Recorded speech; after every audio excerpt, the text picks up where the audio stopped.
Señora Presidenta, señoras y señores legisladores, esta ley es el más vivo ejemplo de que el modelo estatista y excluyente se agotó, de cuando se pensaba de que el Estado podía hacer absolutamente todo, sin contar con el concurso de otros agentes económicos y que tenía una actuación preponderante en el sistema económico, se ha agotado completamente.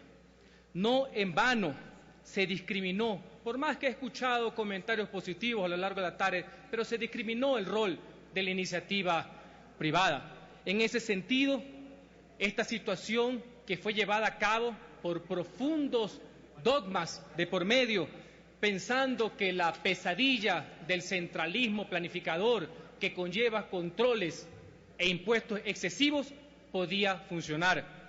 Pensaron que los precios del petróleo permanentemente iban a estar altos y en ese sentido gastaron a rabiar. Los recursos del pueblo ecuatoriano, ministerios, sin ninguna finalidad, meramente decorativos, obras caras, engrandecimiento del aparataje estatal, farreándose lo que a lo mejor puede haber sido la mayor época de bonanza de la República del Ecuador. Como no se tomaron las precauciones necesarias y se tomaron por sorpresa al oficialismo, la caída, que fue avisorada inclusive, más allá de los otros males que están aquejando la economía mundial, es lo que ha llevado a que el gasto público sea insostenible. Y en este sentido yo no satanizo el rol del Estado. Yo sí creo en el rol y en la importancia que se tiene en materia de seguridad, de educación, de salud, de justicia, de vialidad. Eso nunca ha estado, en mi criterio, en discusión. Pero esa posición es la que lleva que en los actuales momentos quienes profesaban, rendían culto al dirigismo estatal, den un giro en esa filosofía, den un giro en esa tesis. Ya me queda claro que según el plan de desarrollo, que sí lo he leído, era justamente en el año 8, mes 10, que la inversión privada, vía alianza en los sectores determinados por el Estado, se tenía que hacer presente. Lo han dicho los principales empleados, ministros y la gran mayoría de aquí del oficialismo. Es por sí que ahora comprendo por qué hace un año y medio, cuando en los presidentes de las cámaras de producción solicitaron esto mismo, para variar, fueron vituperiados en una sabatina. No era el momento, era en el año 8, mes 10. Lo tengo claro.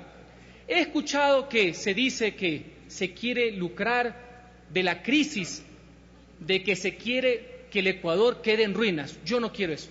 Estamos aquí para legislar y darle esperanza al pueblo, para decirle que podemos salir adelante con el concurso de todos, con los aportes de todos los legisladores, manteniendo la diferencia, manteniendo la ideología, como dice la asambleísta. Lo importante es pensar en el Ecuador, y esta es una oportunidad en que se pueda hacer.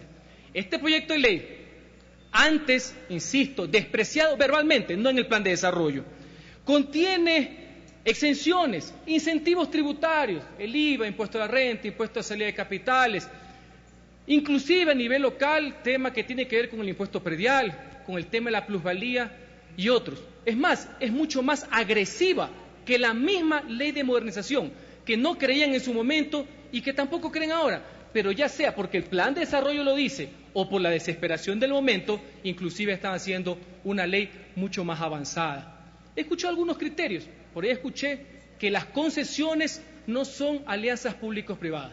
Creo que hay ciertas confusiones en los conceptos. Asimismo, he escuchado a lo largo de estos días que se ha venido contando con el sector privado y que esto no es nuevo el tema en las APP. Confunden contratos de obra con sector privado, al cual se le paga por planilla en la construcción de una carretera, que hay bastantes, algún día analizaremos los costos, o también los contratos de prestaciones de servicios. Eso no es esta ley.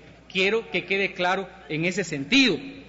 Pero yo considero que los beneficios de esta normativa no solamente deben ser cuando se asocian con el Estado, debe ampliarse. En estos momentos de urgencia económica debe ser para todos los que quieren arriesgar e invertir, inclusive en los sectores que el Estado ha determinado, como son obra pública, construcción, vivienda de interés social, vialidad. Me parece absolutamente razonable. No lo circunscribamos solamente al tema de la asociación. El del momento económico que estamos viviendo necesita el concurso de todos. Si no fuera así, los estímulos que recibiría la inversión extranjera directa, no vía asociación, se limitaría a ciertas eliminaciones de trámites, de legislaciones por parte del presidente y los diversos alcaldes, que ha conllevado a una inquietud razonable por parte de los legisladores, en sentido que un decreto no puede ir en contra de la ley.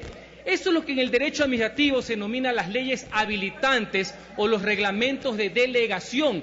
Por ejemplo, la ley de modernización lo tiene con el ERJAF, el Estatuto Jurídico y Régimen Administrativo de la Presidencia. En muchos lados peligrosos, por ejemplo en Venezuela, se ha gobernado a través de leyes habilitantes. En este caso, deberían estar circunscritos o eliminados, como hay la preocupación del caso. Caso contrario, no habría incentivo tributario alguno a los que no fueran AP.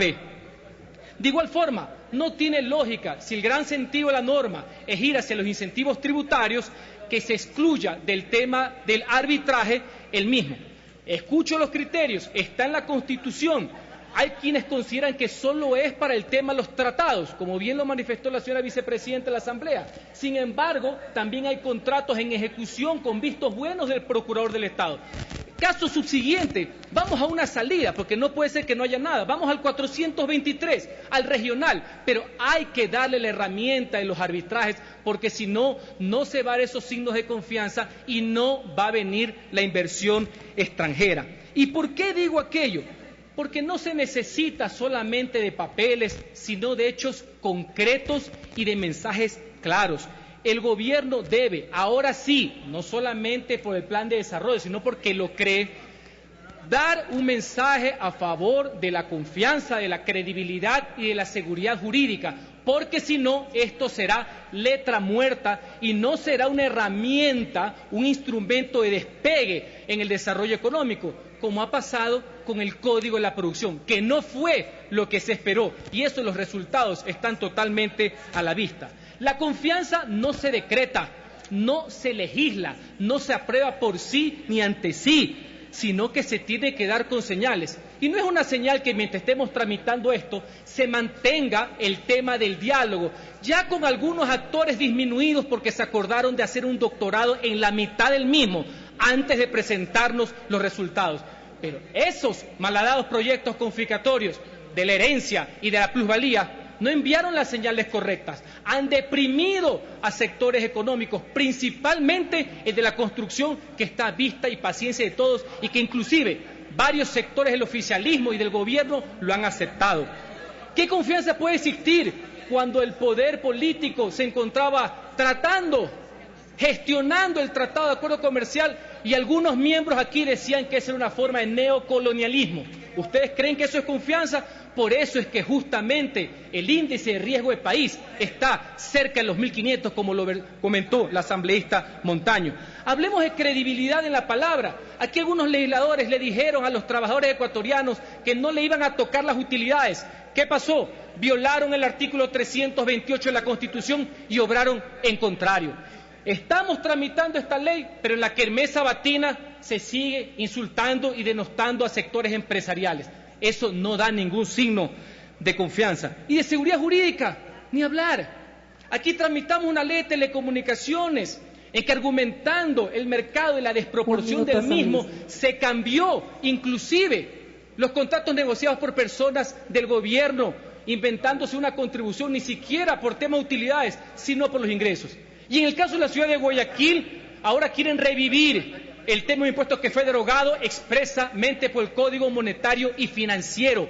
Dice la señora presidenta de la comisión que no es la comisión que vino el Ejecutivo. Entonces, su labor es eliminarlo por completo, porque ese no existe. Tanta lógica tiene que en la legislación del Código Monetario, porque al gobierno no le gustan las preasignaciones, se eliminó el de Solca, pero aquí, en este Parlamento, lo pusimos de nuevo de consenso. Eliminaron el de la Junta de Beneficencia y gracias a un legislador socialista Azuayo, pudimos poner una compensación económica para la Junta Beneficencia que trata a los pobres de nuestra ciudad. Así que este es el momento, porque no puede ser que tratándose una ley de incentivos tributarios se quiera revivir, ya sea porque lo puso el Ejecutivo, pero está en el informe, un impuesto que está derogado, que solo perjudica y discrimina a una ciudad, señora Presidenta. Gracias, Dadas las Rosalía. actuales circunstancias, señora Presidenta, un minuto, es la libertad económica la llamada a generar y a crecer mucho más que los sistemas dirigistas. Necesitamos esa confianza, mensaje claro para poder salir adelante, porque solo así todo lo que es el emprendimiento, todo lo que es la inversión y la producción y el empleo Gracias, será lo que venga al asambleísta. país. Muchas gracias. Tiene la palabra.